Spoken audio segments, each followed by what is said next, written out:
اور اسی طرح غیبت کر دی زبان سے،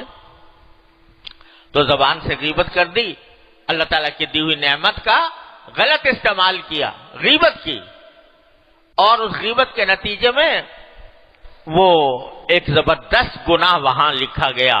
ایسا گناہ جس کے بارے میں حدیث میں آتا ہے کہ الغیبت اشد من الزنا، غیبت جو ہے وہ زنا کاری سے بھی بدتر گناہ ہے۔ ہم معمولی بات سمجھ کر اللہ بچائے غیبتوں میں مبتلا ہو جاتے ہیں، تو اللہ تعالی رسول کریم صلی اللہ علیہ وسلم نے اس کو بدتر قرار دیا زنا کاری سے بھی۔ کیوں؟ اس لیے کہ زنا کر کے اگر کوئی بندہ، اللہ بچائے اللہ تعالیٰ محفوظ رکھے ہر مسلمان کو، لیکن اگر غلطی سے کسی سے گناہ سرزد ہو گیا اور پھر اس نے ندامت سے اللہ تبارک و تعالیٰ کے حضور توبہ کر لی، یا اللہ مجھ سے بہت سخت غلطی ہو گئی، یا اللہ میں مجرم ہوں، خطا کار ہوں، آپ کی درگاہ میں حاضر ہوا ہوں، مجھے معاف فرما دیجئے، مجھ سے بہت سخت غلطی ہو گئی ہے، آئندہ کے لیے توبہ کرتا ہوں، آئندہ کبھی اس کے قریب بھی نہیں پھٹکوں گا، یہ کہہ دیا تو میرا مالک اس کو معاف کر دیتا ہے۔ چل تو تائب ہو گیا، نادم ہو گیا، شرمسار ہو گیا، میرے در پر آ گیا، معافی مانگ لی، جا تجھے معاف کیا، اللہ تبارک و تعالیٰ اس کو معاف فرما دیتے ہیں۔ لیکن غیبت چونکہ اس کا تعلق کس سے ہے؟ بندے کے حق سے، حقوق العباد سے۔ حقوق العباد کے بارے میں باری تعالیٰ یہ فرماتے ہیں کہ میں اس وقت تک معاف نہیں کروں گا جبکہ وہ بندہ جس کا حق تم نے طلب کیا وہ معاف نہ کرے۔ تو اس لیے فرما رہے ہیں کہ غیبت کا معاملہ زنا سے بدتر ہے۔ زنا تو اللہ تعالیٰ ہر مسلمان کو اس کے قریب جانے سے بھی حفاظت فرمائے، لیکن اگر کسی سے معاذ اللہ سرزد ہو جائے تو اللہ تعالیٰ کے ساتھ معاملہ ہے، اللہ تعالیٰ کے حضور توبہ کرے گا، معاف ہو جائے گا۔ غیبت ایسی چیز ہے کہ جو صرف اللہ تعالیٰ سے توبہ کر کے معاف نہیں ہوگی، جب تک کہ جس کی غیبت کی گئی ہے وہ معاف نہ کرے اس وقت تک غیبت معاف نہیں ہوگی۔ اب اندازہ کرو ہم میں سے، یا میں جو کہتا ہوں نا کہ ہم یہاں پر تقریر کرنے کے لیے نہیں بلکہ سوچنے کے لیے، باہم بیٹھ کر سوچنے کے لیے جمع ہوتے ہیں، تو ہم نے غیبت کر کے، زبان کو غلط استعمال کر کے ہم نے اللہ تعالیٰ کی نعمت کو ایک غلط کام میں استعمال کیا، یہ گناہ ہو گیا، اور گناہ بڑا شدید گناہ ہو گیا۔ لیکن دن رات غیبت میں ہم مبتلا ہیں۔ ہر شخص اپنے گریبان میں منہ ڈال کے دیکھے، جہاں 4 آدمی بیٹھتے ہیں تو وہاں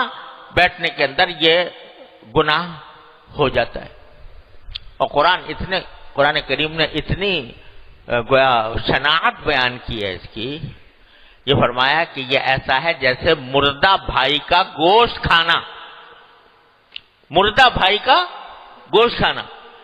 ایک تو انسان کا گوشت، انسان کا گوشت کھانا درندگی ہے بذات خود، چاہے زندہ ہی ہو، اور پھر مردہ جو ہے وہ تو ناپاک ہوتا ہے، تو اس مردے کا گوشت کھانا، مردار کا گوشت کھانا، مردار جانور کا بھی گوشت نہیں کھاتا کوئی، انسان کا گوشت درکنار، تو مردار بھائی کا مردار، اب مردار بھی کون؟ بھائی، اس کا جیسے گوشت کھانا کتنی بری بات ہے، کتنی شرم کی بات ہے، انسانیت سے گری ہوئی بات ہے، اتنی ہی کسی کی غیبت کرنا۔ اور غیبت کیا ہے؟ غیبت یہ ہے کہ کسی کے پیٹھ پیچھے اس کی برائی کرنا، وہ خود موجود نہیں ہے اور تم اس کی برائی کر رہے ہو۔ حدیث میں آتا ہے کہ جب رسول کریم صلی اللہ علیہ وسلم نے فرمایا کہ غیبت کرنا اتنا بڑا گناہ ہے،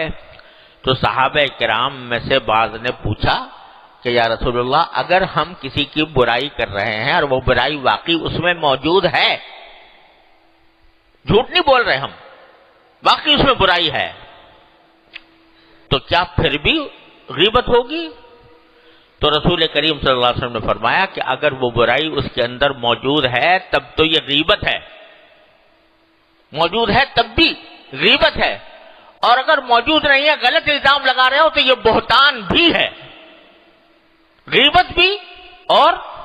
بہتان بھی، غلط الزام لگا دینا کسی کے اوپر۔ تو اب یہ زبان کا اتنا غلط استعمال ہے، مجلسیں بھری ہوئی ہیں اس سے، ہماری مجلسیں بھری ہوئی ہیں، جہاں چار آدمی بیٹھتے ہیں کسی دوسرے کا ذکر آ گیا، اس کا مذاق اڑا دیا، اس کے بارے میں کوئی کلمہ کہہ دیا، کوئی برائی اس کی بیان کر دی، اور کوئی پوچھے کہ بھائی یہ تو تم غیبت کرے، ارے بھائی ہم تو اس کے سامنے کہتے ہیں، اس کے منہ پہ کہتے ہیں۔ یہ کوئی جواز نہیں ہے غیبت سے بچنے کا کہ اس کے منہ پہ بھی کہہ سکتے ہیں۔ ارے منہ پہ کہو گے دلاداری ہوگی، اگر خیر خواہی سے کہنا ہے تو خیر خواہی سے اس کو الگ جا کے سمجھا دو کہ بھائی تمہارے اندر یہ خرابی ہے، اس کو دور کرنے کی کوشش کر لو، اس سے سمجھا دو۔ لیکن منہ پہ اس کے برائی کرنا اور اس طرح برائی کرنا کہ جس سے اس کو شرمندگی ہو جائے، تو یہ منہ پر بھی کہنا بھی جائز نہیں ہے۔ تو یہ جو عذر پیش کرتے ہیں کہ میں تو اس کے منہ پہ کہہ دوں، اس سے غیبت ختم نہیں ہوتی، غیبت پھر بھی ہے۔ اگر وہ کوئی ایسی بات جس کو وہ برا سمجھے وہ بات کرنا، حضور اقدس صلی اللہ علیہ وسلم نے واضح تعریف فرما دی، ذکرو کا اخاک بما یکرہ۔ غیبت کیا ہے؟ اپنے بھائی کا ایسا ذکر کرنا جو اس کو ناپسند ہو، اس کو پتا چلے کہ مجھے اس طرح کہا گیا تھا کسی مجلس میں، اس کا دل دکھے، اس کو برا لگے کہ میرا ذکر اس طرح کیوں کیا، تو یہ غیبت ہے۔ اب جو آدمی غیبت کر رہا ہے، چاہے وہ برائی جو بیان کر رہا ہے وہ اس کے اندر موجود ہے، پھر بھی دوسروں سے کہنے کی کیا مصیبت ہے، دوسروں کے سامنے اس کا ذکر کرنے کی کیا مصیبت ہے؟ ہاں صرف اس صورت میں جائز ہوتا ہے جبکہ اس سے کسی دوسرے کو نقصان پہنچنے کا اندیشہ ہو کہ یہ کوئی آدمی ہے وہ کسی کے خلاف سازش کر رہا ہے اور اس نے معلوم کر لیا، تو جس کے خلاف سازش ہو رہی ہے اس کو بتا دینا کہ بھائی فلاں شخص تمہارے خلاف یہ سازش کر رہا ہے، تاکہ اس کے نقصان سے اس کو محفوظ رکھا جائے۔ بس یہ ایک تو یہ مستثنا ہے۔ دوسرے وہ مستثنا ہے کہ جو مظلوم ہے، ظالم نے ظلم کیا، اور کوئی مظلوم جو ہے وہ اپنی مظلومیت کی داستان کہیں سناتا ہے کہ بھائی میرے ساتھ تو یہ معاملہ ہو گیا، تو بیچارہ مظلوم جو ہے وہ اپنی داستان سنا رہا ہے، یا تو کسی ایسے شخص کو جو اس ظلم کے دور کرنے پر قادر ہے، یا کم از کم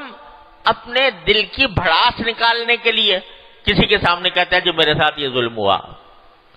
تو اس کو قرآن نے مستثنا کر دیا، لا يحب اللہ الجہر بالسوء من القول الا من ظلم۔ جو مظلوم ہے وہ بے شک یہ کر سکتا ہے، لیکن اس کے سوا کسی کی برائی کرنا جس کو ہم نے مشغلہ بنایا ہوا ہے، دن رات کی محفلوں میں یہ مشغلہ بنا ہوا ہے کہ ہماری زبانیں دوسروں کی برائی سے، اور ہوتا کیا ہے کہ اللہ تبارک و تعالی نے یہ کچھ نظام بنایا ہوا ہے کہ غیبت کرنے والے کو تو زبردست گناہ، اشد من الزنا، زنا سے بدتر گناہ، اور جس کی غیبت کی جا رہی ہے اس کے درجات بلند ہو رہے ہیں، جس کی غیبت کی جا رہی ہے اس کے درجات بلند ہو رہے ہیں، جتنی اس کی غیبت کی جائے گی اتنا ہی اس کے ثواب میں اضافہ ہوگا۔ تو حضرت امام ابو حنیفہ رحمۃ اللہ علیہ سے یہ منقول ہے کہ حضرت امام ابو حنیفہ رحمۃ اللہ علیہ کو جب پتہ چلتا تھا کہ کسی شخص نے میری غیبت کی ہے تو اس کے ہاں کچھ تحفہ بھجوا دیا کرتے تھے، کچھ پھل بھجوا دیے، کچھ مٹھائی بھجوا دی، اور کوئی اور تحفہ ہدیہ بھجوا دیا۔ لوگوں نے پوچھا حضرت وہ تو غیبت کرتا ہے، آپ تحفہ بھیجتے ہیں؟ کہنے لگے وہ تو میرا محسن ہے، میرا محسن ہے کہ اس کی غیبت کی وجہ سے اللہ تعالیٰ مجھے اجر و ثواب عطا فرما رہے ہیں، تو لہذا میں اس کے اس احسان کا بدلہ دے رہا ہوں کہ اس کو مٹھائی بھجوا دیتا ہوں، اس کو پھل بھجوا دیتا ہوں، تحفہ بھجوا دیتا ہوں. تو وہ اس لیے کہ جس کی غیبت کی جا رہی ہے اس کا اللہ تبارک و تعالیٰ اس کے درجات بلند فرماتے ہیں. اللہ بچائے آخرت کے اندر اگر وہ بغیر معافی مانگے رخصت ہو گیا نا غیبت کرنے والا، تو اور اس کے پاس جب وہاں پر اللہ کے ہاں، اللہ تعالیٰ کے ہاں جب محاسبہ ہوگا تو جس نے غیبت کی تھی اس کی نیکیاں اٹھا کر اس کو دے دی جائیں گی جس کی غیبت کی گئی تھی. اللہ بچائے. تو اس لیے بھائی یہ بڑا خطرناک معاملہ ہے جس سے ہماری مجلسیں بھری ہوئی ہیں.